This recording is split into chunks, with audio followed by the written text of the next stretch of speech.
باب نمبر 71 ہوا و ہوس کی مذمت اور زہد کی فضیلت کے بیان میں اللہ تعالیٰ نے فرمایا ہے ارأیت من اتخذ الہہ ہواہ وأضلہ اللہ علی علم، کیا تو نے دیکھا اس کو جس نے اپنی ہوا و ہوس کو اپنا معبود بنا دیا اور باوجود علم کے اللہ نے اس کو گمراہ کر دیا، یعنی ہوا و ہوس کے پنجے میں گرفتار ہے اور خواہشات نفسانی کی تابع داری کرتا ہے اور کتاب اللہ کے موافق عمل نہیں کرتا، گویا کہ اس کا معبود اس کی خواہشات نفسانیہ ہیں۔ اللہ تعالیٰ نے اپنے نبی صلی اللہ علیہ وسلم کو فرمایا وَلَا تَتَّبَعْ أَهْوَاءَهُمْ، ان کی ہوا و ہوس نفسانیہ کی تابع داری نہ کر۔ اسی واسطے رسول اللہ صلی اللہ علیہ وسلم نے اس سے پناہ مانگی اور کہا اللہم انی اعوذ بک من ہوا متاع وشح متبع، الہی میں خواہشات نفسانی کی تابع داری اور بخل کی فرما برداری سے پناہ مانگتا ہوں۔ اور فرمایا ہے کہ 3 چیزیں ہلاک کرنے والی ہیں، خواہشات نفسانی کی تابع داری اور بخل کی فرما برداری اور خود پسندی، کیونکہ ہر ایک معصیت و گناہ کا موجب نفس کی اطاعت ہے جو دوزخ کی طرف کھینچ لے جاتی ہے۔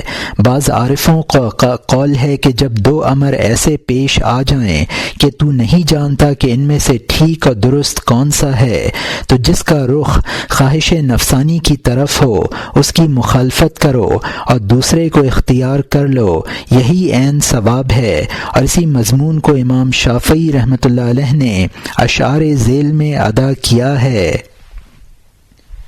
اذا جال امرك في معنويين ولم تدري حيث الخطا والصواب مخالف هواك فإن الهوى يقود النفوس إلى ما يعاب، جب تو 2 کاموں میں متردد ہو اور نہ جانے کہ ان میں سے غلط کیا ہے اور درست کیا ہے، تو جس میں خواہش نفسانی کا تعلق ہو اس کو چھوڑ دے، کیونکہ خواہش نفسانی انسان کو عیوب و نقائص کی طرف کھینچ لے جاتی ہے۔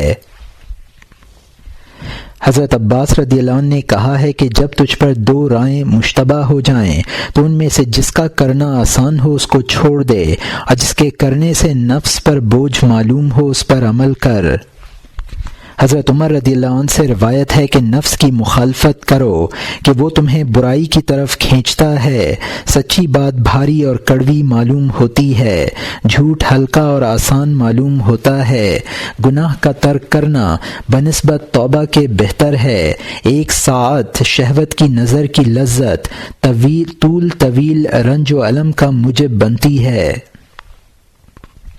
لقمان علیہ السلام نے اپنے بیٹے سے کہا تھا اے جان پدر، میں تجھے اطاعت نفس سے ڈراتا ہوں، کیونکہ نفس میں شہوت و ہوا و ہوس کا مادہ موجود ہے، اگر تو اس کی خواہشات کی تابع داری کرے گا، اس کی ہر ایک درخواست کو مان لے گا تو اس کی خواہشات بڑھ جائیں گی اور کسی حد پر نہیں ٹھہریں گی، کیونکہ شہوت نفس میں اس طرح پوشیدہ ہے جس طرح پتھر میں آگ، اگر پتھر کو رگڑا جائے گا تو آگ ظاہر ہو جائے گی اور اگر چھوڑا جائے گا تو آگ پوشیدہ رہے گی، جیسا کہ کسی شاعر نے کہا ہے اذا ما حبت النفس في كل دعوة وأتك إلى الأمر القبيح المحرم، جب تو نفس کی ہر ایک خواہش و درخواست کو قبول کرے گا تو وہ تجھ کو ناجائز حرام کاموں کی طرف کھینچ لائے گا۔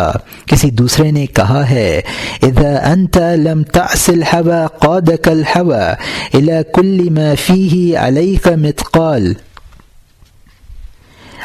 مقال، جب تو ہوا و ہوس کی مخالفت نہ کرے گا تو وہ تجھ کو ہر ایک قابل اعتراض چیز کی طرف کھینچ لے جائے گی۔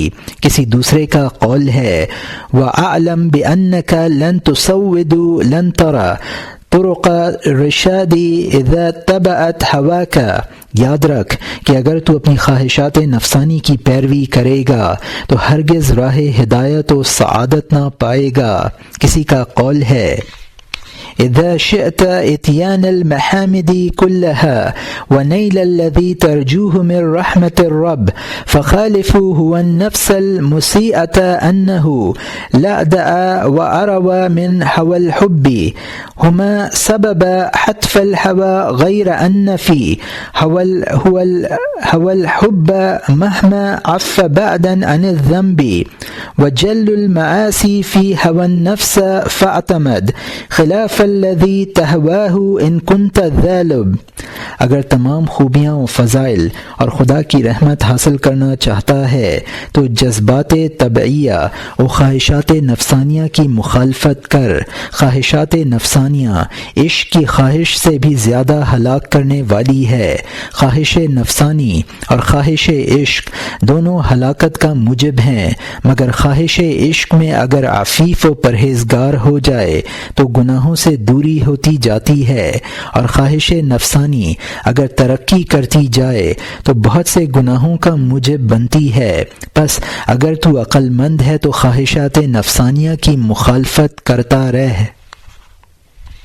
کسی اور شاعر کا قول ہے انارۃ العقل مقصوف بطوء ہوا وعقل عاص الہوى یزداد تنویرا.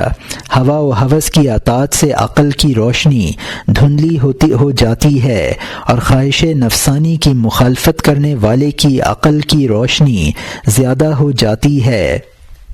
کسی دوسرے شاعر نے کہا ہے لقد ترفع الایام من كان جاهلا ويرد الهوى ذراء وهو لبيب وقد نحمد الناس الفتى وهو مخطئ ويؤذل في الاحسان وهو مصيب. زمانہ جاہلوں کو بلندی دیتا ہے اور ہوا و ہوس نفسانی عقل مند و صاحب رائے کو ہلاک و ذلیل کر دیتی ہے، اور لوگ گنہگار نالائق کی تو تعریف کرتے ہیں اور احسان کرنے والے نیکوکار کی مذمت کرتے ہیں. رسول اللہ صلی اللہ علیہ وسلم نے فرمایا ہے کہ اللہ تعالیٰ نے عقل کو پیدا کیا اور اس کو کہا آگے چل، وہ آگے چلی، پھر اس کو کہا پیچھے ہٹ، وہ پیچھے ہٹ گئی. تب اللہ تعالیٰ نے کہا مجھے اپنی عزت و جلال کی قسم ہے اے عقل، میں تجھے اس کو دوں گا جو میرا بہت دوست ہوگا.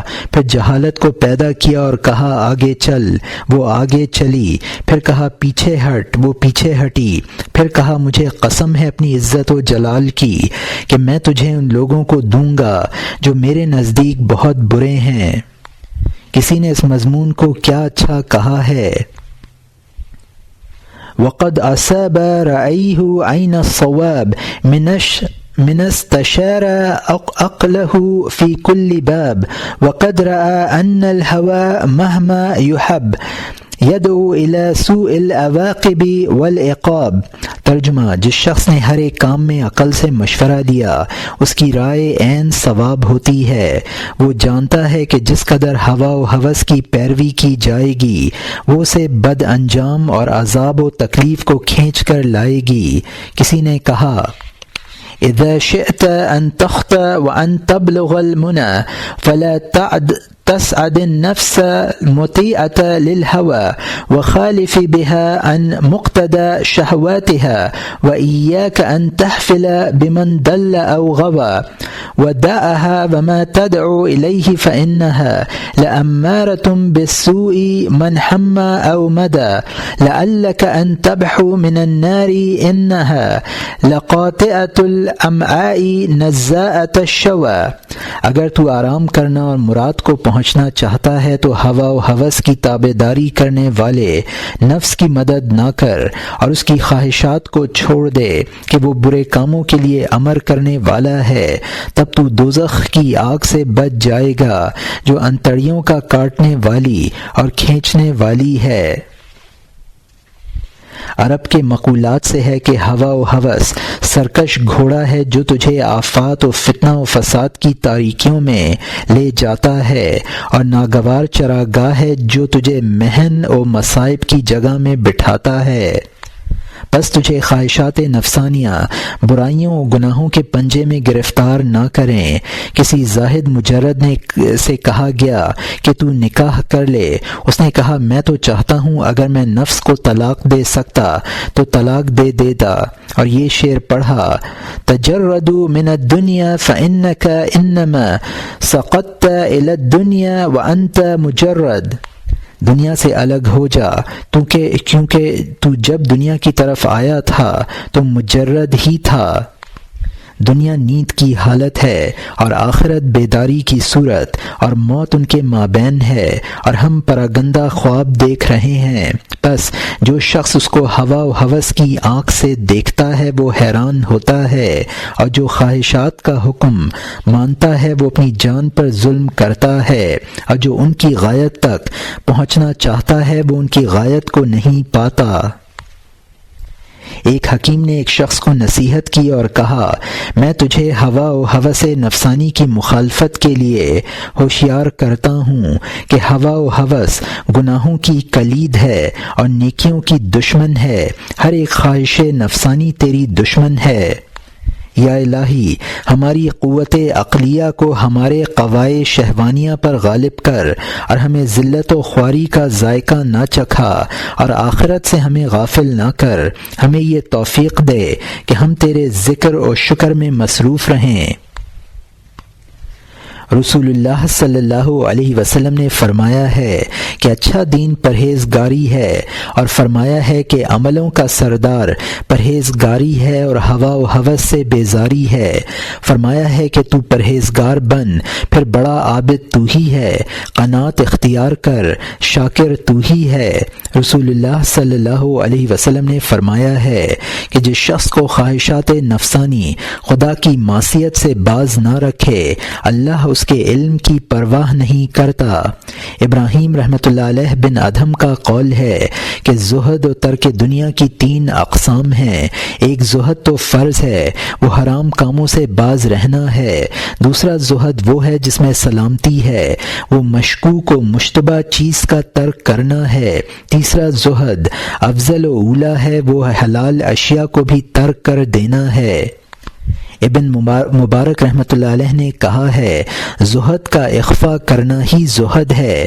جب زاہد لوگوں سے بھاگتا ہے تو لوگ اس کی تلاش کرتے ہیں، اور جب وہ لوگوں کو تلاش کرے تو لوگ اس سے بھاگتے ہیں۔ کسی نے کیا اچھا کہا ہے، انی وجدت فلا تظن غیر ان التورع عند هذا الدرهم فاذا قدرت علیہ ثم ترکت فاعلم بان تقاک تقوی المسلم۔ میں تو یہ یقین کرتا ہوں کہ درہم و دینار کو ترک کرنا ہی ورع و پرہیزگاری ہے۔ جب انسان ان کو رکھتے ہوئے ترک کرے تو وہ تقوی مسلمانوں کا ہے۔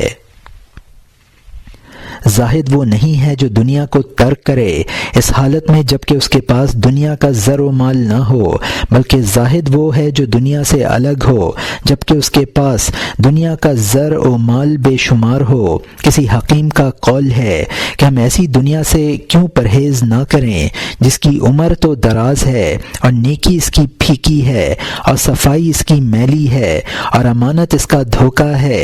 جب آتی ہے تو غم لاتی ہے، جب جاتی ہے تو غم چھوڑ جاتی ہے۔ کسی نے کہا ہے، طبع لطالب الدنيا لا بقاء لها كأنما هي في تصريفها حلم صفاؤها قدر سراؤها ضرر امانها غرر انوارها ظلم شبابها حرم راحاتها سقم لذتها ندم وجد نها عدم لا يستفيق من الانكاد وصاحبها لو كان يملك ما قد زمنت أرم فخل عنها ولا تركن لزهرتها فإنها نعم في تيها نقم وأمل لدار نعيم لا نفاد لها ولا يخاف بها موت ولا حرم۔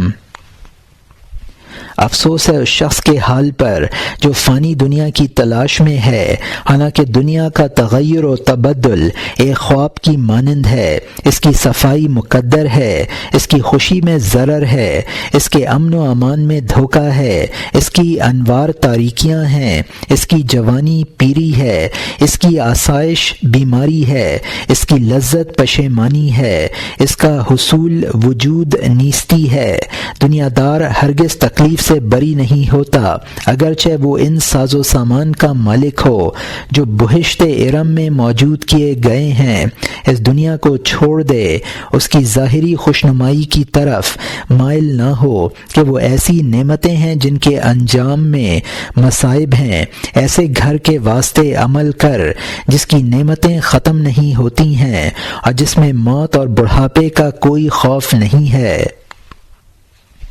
یحییٰ بن معاذ رحمۃ اللہ علیہ کی نصائح و حکم میں سے ہے کہ دنیا کو عبرت کی نگاہ سے دیکھنا چاہیے اور اس کو ترک کرنا چاہیے اور ضرورت کے مطابق اس کی تلاش کرنی چاہیے اور آخرت کی تلاش میں جلدی کرنی چاہیے۔